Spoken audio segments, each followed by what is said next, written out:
My name's Colin Baden. I was formerly CEO of Oakley. One of the great things about working at Oakley, we actually have a military division, and within that group, some of our most compelling products, because they are put in environments where they're tested. And when you do that kind of work, you have to work with the people that are actually using the equipment. And they become part of your family just because of the amount of work we were doing. So one of the really bad things about working for Oakley is when you get to know these people and you've been at war as long as this country has, some of them come back in not too good a place, or in the worst case, they don't come back at all. So in the role that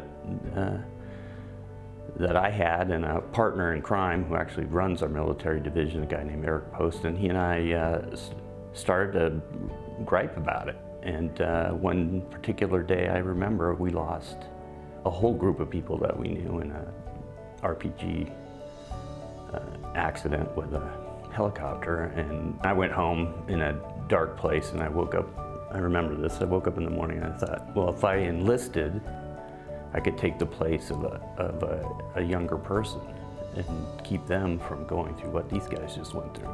And so I got online, and my wife got up and said, what are you up to? And I go, I'm going to enlist in any of our armed services that'll take me. And I found out pretty quickly that when you're 45, you're not going anywhere in the U.S. Armed Services. So I called up Eric and I said, we got to do something. We got to, anything. They're helping veterans overcome obstacles every single day that other organizations don't even think about. Like, a lot of people don't realize that when veterans have the disabilities, a lot of them shut down because it's a scary world now, you know? It's like, oh man, I hope that building's adaptive.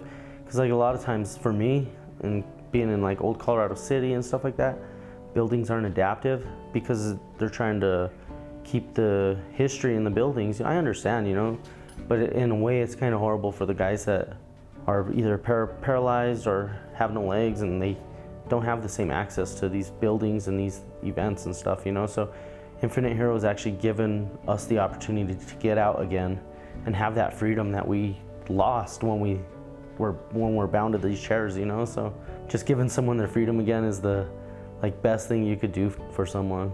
Infinite Heroes really steps up when it comes to helping those, especially those that have been injured. They step up and they're doing a really great job, not only with individual veterans, but they do things for even other groups that are helping veterans. So Infinite Heroes is our kind of organization that we want to be involved in, that we want to be out there.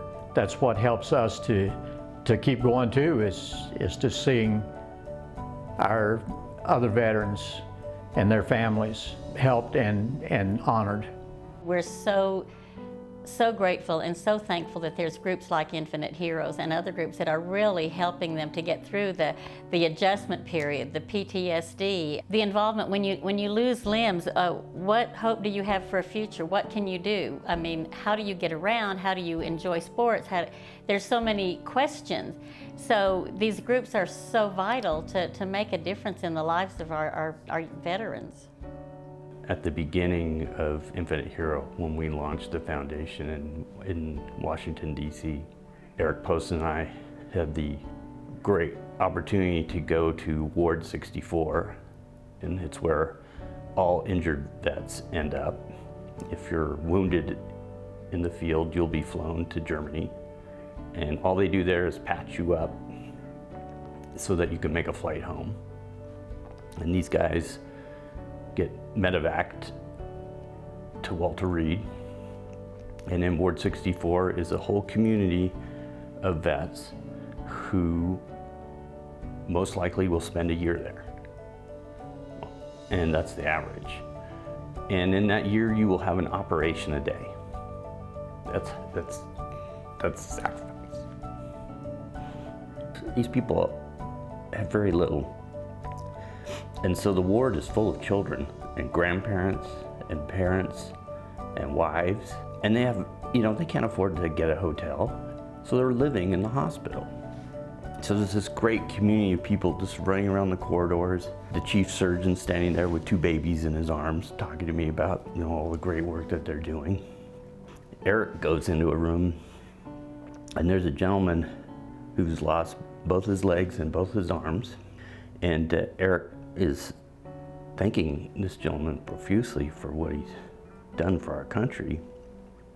And the guy turns to Eric and says, "No, I want to thank you." And Eric goes, "Why would you possibly thank me, and what for?" And he goes, "Well, this is a great place, and through innovation, I'll get a new pair of legs so I can walk around. And these guys are gonna hook me up with a new pair of arms, and I'll be able to pick up my baby girl." And he goes, "And if it wasn't for you guys, I'd never see her again." And in the work we've done at Infinite Hero, there are many stories like that of equal importance. And I'm super proud of it.